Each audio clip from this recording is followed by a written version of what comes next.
Well, ladies and gentlemen, welcome in. We have the brand new AP poll hot off the presses. A lot of movement when you look at it. October 19th, week number 9 release. A lot of movement outside of Ohio State. Ohio State remains number 1. They got 61st place votes. They had like 45 last week. Number of the voters were voting for Miami as the number 1 team. Obviously, Miami loses on Friday night. Ohio State takes the spot. The Buckeyes are, I think, 6-0-1 against the spread. They were 25.5-point favorites against Wisconsin. They won 34-0. Wisconsin, they struggle to throw a forward pass at this point. And Ohio State's schedule, because of how bad Penn State is, it's very easy as the season it starts winding down. The second half of their schedule, that is, they have a bye week and then they host Penn State. They're probably going to be 17-point favorites over Penn State. Then they've got a bunch of easy games, and then they finish the regular season with a road game at Michigan. Analytically, they are the number 1 team in college football. You could argue and maybe say, well, the resume isn't as good as some of these SEC teams, but they are undefeated and they do have the efficiency numbers. So they are number 1. You have Indiana at number 2. Indiana's win against Oregon, I think, is going to age very well. Oregon looked really good, albeit against Rutgers, but I'll talk about them when I get to them. But Indiana, they've got that road win over Oregon. That is their resume. Very weak non-conference schedule.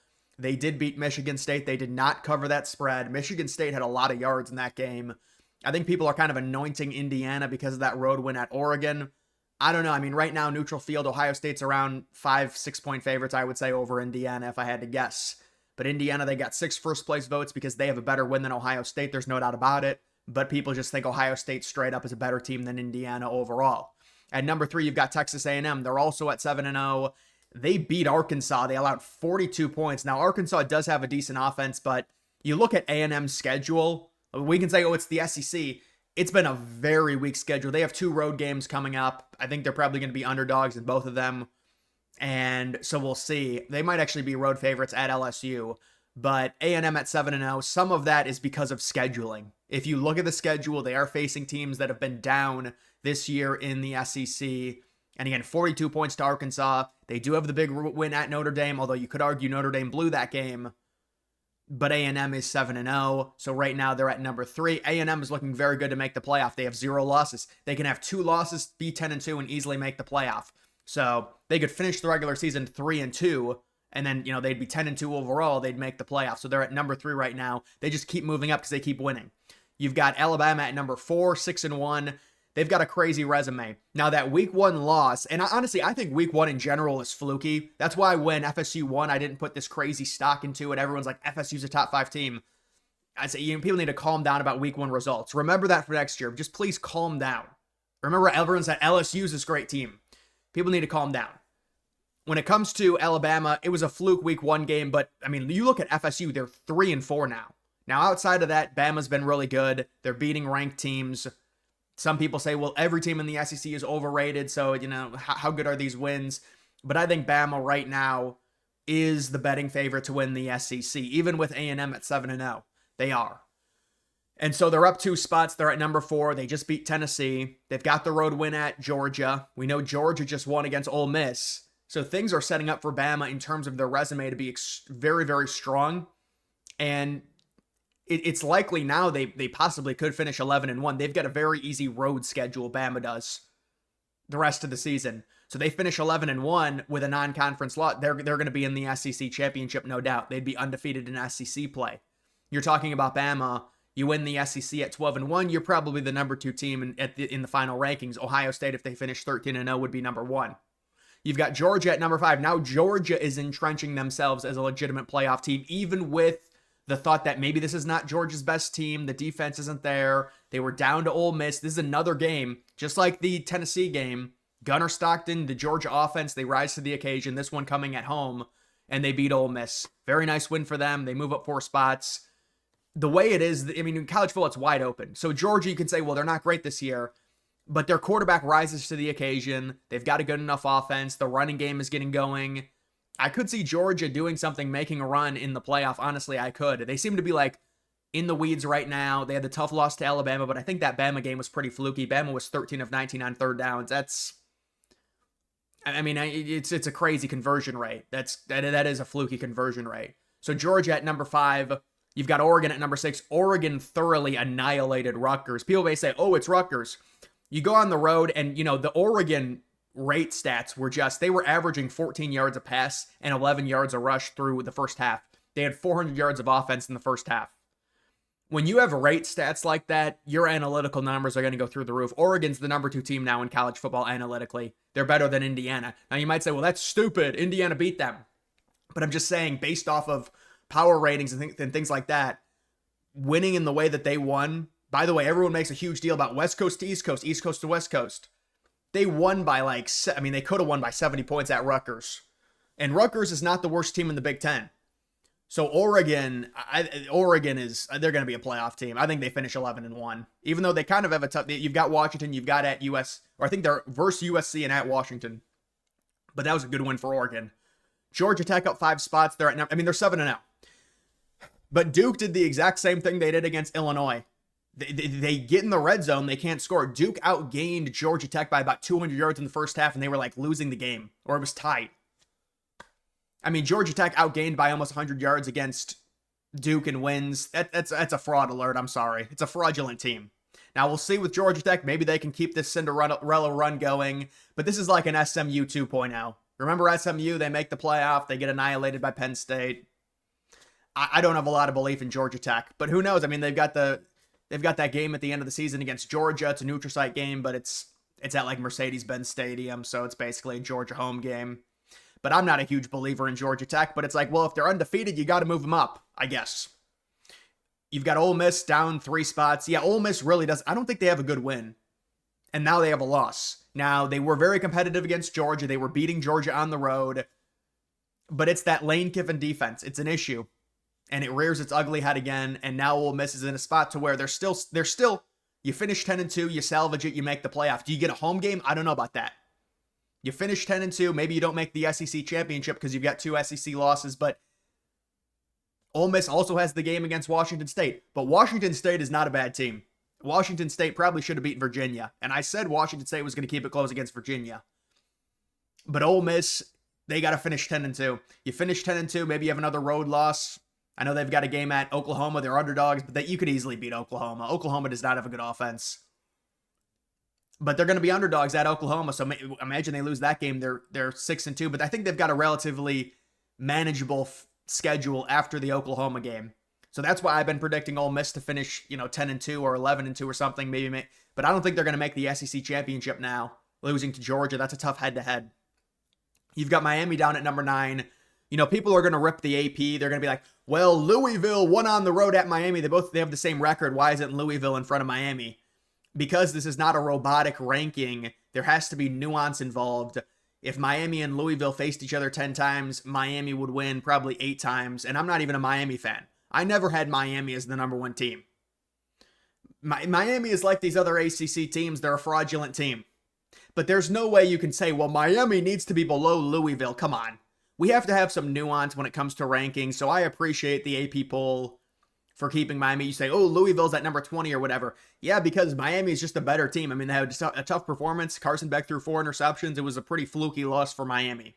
But I'm not even a Miami fan. But I think, yeah, Miami, maybe I move them down to number 10, number 11. But Miami, based off of, they destroyed South Florida. They've had some good performances. I will say their resume is getting bad because you beat FSU, but now FSU's 3-4. That was a good win for them. You beat Florida. Florida's lost all these games. So for Miami, they did beat Notre Dame. Notre Dame looks really good. That's a good win for them. But that was week 1. And that was Notre Dame breaking in a new quarterback on the road. So there needs to be context there.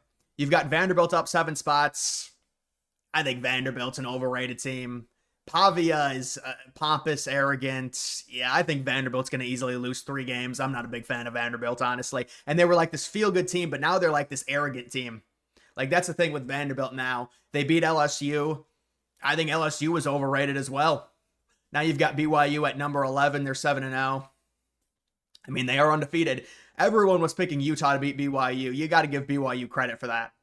All right, we'll get BYU was 3.5-point home underdogs. They went outright. Okay. I think BYU has a really tough schedule. They're probably still going to lose 2 games and miss the playoff, but they are 7-0. Notre Dame's at 5-2. They beat USC. Yeah, Notre Dame, I think, is probably you look at their schedule, the next 5 games, they're going to finish 10-2. They're going to make the playoff. Will they have a home game? Probably not. They're probably going to be a number 9 or 10 seed. They're going to have a road game in their first matchup because they have those 2 losses, and they're going to have no great wins unless USC goes on a run to at the end of the regular season. But Notre Dame, they're sitting pretty to make the playoff. Their next 5 games, it's kind of like that ACC slop. Notre Dame claims they're this independent, yet like most of their schedule is just a bunch of ACC teams. I know they have a deal with the ACC, but doesn't it defeat the purpose of being an independent? Notre Dame is like this whole prestige of we're independent. Then they make a deal with the ACC, and like 3/4 of their games are against ACC teams. It's like they face Syracuse every year. All right, like I'm all for an independent, exotic schedule, but it's like they're not even an independent. They face a bunch of ACC teams every year. Notre Dame does. Like look at their schedule. So they claim they're an independent, yet half of their games every year, they have a deal with the ACC. Yet they want to have this prestige and they're obsessed with being labeled an independent. So I don't really understand that when you look at their schedule every year. It's a bunch of ACC teams, and then they face a service academy. You've got Oklahoma at number 13. They're 6-1, up 1 spot. It was a nice win against South Carolina. It was a nice win. Oklahoma's got a great defense. They do. But I mean, the problem with Oklahoma is the offense, and the SEC's, they're going to have tough games. I think they lose 3 games. It's just not enough skill position talent. That's the issue with them. Texas Tech down 7 spots. They lost to Arizona State. Tough loss. I think people were kind of overrating Will Hammond, the backup, who's kind of this like dual threat, but really can't throw well. And so I think Tech fans can say, all right, that was a backup. Morton is coming back. We're going to be fine. And I think we shouldn't overreact to Tech losing that game. People were kind of maybe overrating Tech a little bit, but I still think they're the best team in the Big 12. I'm not going to overreact. That's a tough loss to Arizona State. It is, but it's with your backup quarterback. That seems like a pretty easy cope to have. I mean, a backup starting it's a sizable thing, but it seemed like people were kind of overrating the backup QB. That's the issue. And Sam Leavitt was back, and it's the hot sun. It's a 1:00 game in Arizona. So I'm not saying you can excuse it, but I'm saying Tech is still in good position to make the playoff. Teams are going to lose a game here, a game there, especially in a 12-team playoff. You're going to have losses. Tech finishes 12-1. They're still possibly going to be the 5th or the 6th seed if they finish 12-1 and they're the Big 12 champs, and they have a manageable schedule. They've got they've got BYU at home. They're going to be big favorites against BYU, and BYU is sitting at number 11. You've got Missouri at number 15. They're up 1 spot. Just SEC slop against Auburn. I'm not a big believer in Missouri, but they won. I mean, they were like 1-point favorites against Auburn. They end up winning in overtime. Really low scoring game. You've got Virginia up 2 spots. Yeah, I don't know about this. I guess because other teams fell. But it's like Virginia was 17.5-point favorites against Washington State, and they won by 2. And they were losing that entire game, and they got outgained. I believe they got outgained. Don't quote me on that. But, yeah, I don't see it. They have 1 loss. I think that's why they're ranked where they're at. It's a 1-loss Power 4 team. So you've got Tennessee at number 17, down 6 spots. Yeah, Tennessee had a crippling, a pick 6 at the end of the half. Yeah, they were going in. It was going to be like a 16-14 game. They threw a pick 6. 23-7 was the halftime. You're going to lose a game. You can't do that against Bama. That was going to be a competitive second half, I think. That was a 14-point swing. You have a 14-point swing in a game of that magnitude, you're screwed. You're just screwed. Tennessee has a manageable schedule. I would not write them off. They could finish 10-2. You look at their schedule, it's very manageable. They can finish 10-2. We'll see. South Florida up 1 spot. South Florida looks like the team with how bad Memphis played. They lost to UAB, Memphis did. So South Florida and then Tulane, I would say, are the 2 teams from Group of 5 that can get that auto bid. Louisville enters the ranks at number 19. It's Louisville. They got 1 good win. Maybe Louisville should be a little bit higher than this. I don't know. It's hard to place these ACC teams, honestly. You've got LSU still ranked down 10 spots at 5-2. There's a lot of people, I'm sure, that think this is SEC bias and LSU shouldn't be ranked. Analytically, LSU and their defense is still good. The defense did not play great against Vandy. And it's kind of unacceptable if you're Brian Kelly to lose to Vandy. I don't care how good Vandy is. I don't know what they're going to do with Brian Kelly. They're still probably going to finish 9-3, maybe 8-4 at the worst case. But I think they do also face Bama still. LSU does. So that's going to be a problem for them. But yeah, LSU just doesn't have the offense this year. They don't have the running game. And now the defense lets them down against Vandy when the offense plays better. It's unfortunate. Cincinnati at 21, 6-1, Big 12 team. We'll see if they can keep winning. They're not facing the toughest opponents. You've got Texas down one spot. Their offense is horrible. They just have to bench Arch Manning. He's just not good. He's just not a good player, which is pretty crazy when you think about it, but it is what it is. The dude cannot complete like 50% of his passes. It's really bad with Arch Manning. And they barely I don't even know how they beat Kentucky.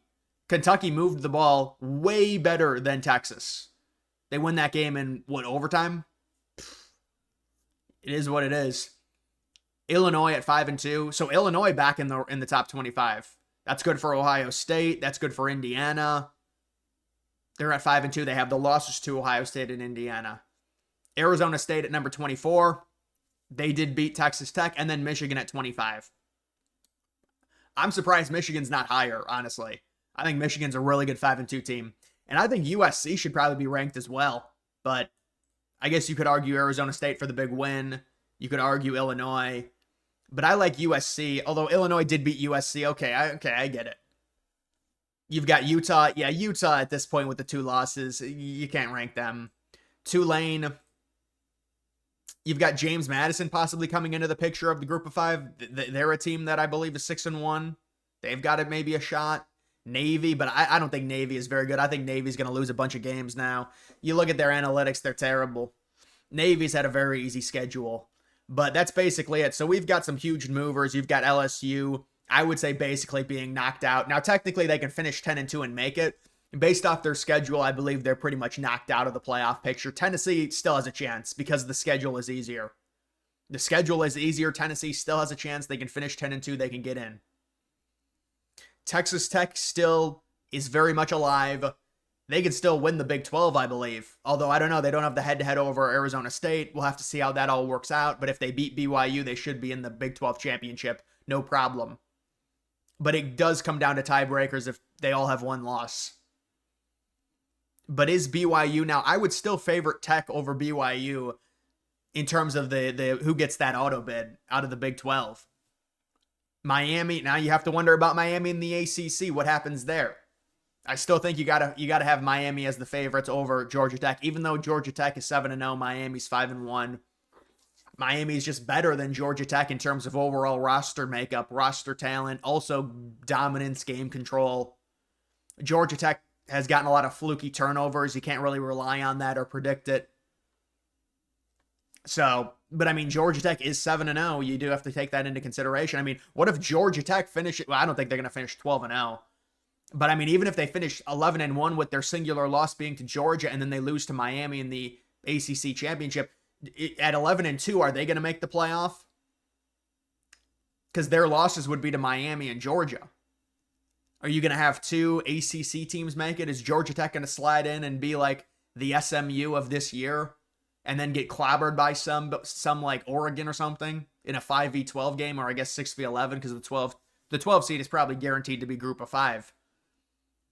But I mean, this is what it is right now. I think Ohio State is the clear number 1 team. People are pissed off. Ohio State's schedule is very easy for the second half. Indiana's schedule is very easy. You're looking at a 1v2 matchup, Ohio State-Indiana, possibly in the Big Ten Championship. But Ohio State still has to go on the road at Michigan. And now Michigan is doing the thing where it's like, oh, we're going to finish 9-2 and have a chance to make the playoff if we beat Ohio State. So then they're going to try and make that a huge game against Ohio State. It's like, I mean, that is going to, I mean, if Michigan goes 10-2, they are going to make the playoff. If they lose to Ohio State, they're not going to make it. But they have to win all their other games. But this is the thing with the Big Ten. There's no depth at all to the Big Ten. I do think you could argue that USC should be ranked. I mean, USC against Notre Dame, I thought USC played all right. They lost by 10. They didn't cover, but they were competitive. And Notre Dame, everyone thinks Notre Dame, they're like a top 5 team analytically, Notre Dame. The running back duos, even CJ Carr didn't play that great. Notre Dame still, they're just a good team, Notre Dame is. I think Notre Dame's going to make it. Analytically, even they finish 10-2, people are going to say they shouldn't make it. But their analytics are going to be so good, even without the key wins, with the 2 losses, which are both very close losses. I mean, in one of them, you can say, well, it's to A&M. A&M's the top 3 team. Well, A&M's going to lose some games. I think A&M probably makes the playoff at 10-2. Do they host a game? That's debatable. They're in like an 8v9 scenario like Tennessee was last year. A&M probably. But you have to figure Ohio State gets a bye. Indiana gets a bye. Bama right now, as long as they keep winning, they're going to get a bye. And then the other bye, it's hard to say. Is it going to be 2 Big Ten byes, 2 SEC byes? But the thing is, SEC, all these teams are going to have 2 losses. You're going to have Oregon possibly finish 11-1 and not even make the Big Ten championship. Do they get a bye? Do 3 Big Ten teams get a bye? I'm not saying, people think Oregon like, well, they lost to Indiana.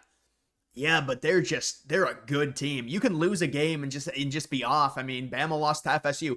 These games happen. It's just a singular event. I think Oregon probably wins out. If they win out, Ohio State wins out, Indiana wins out because of how top heavy the Big Ten is.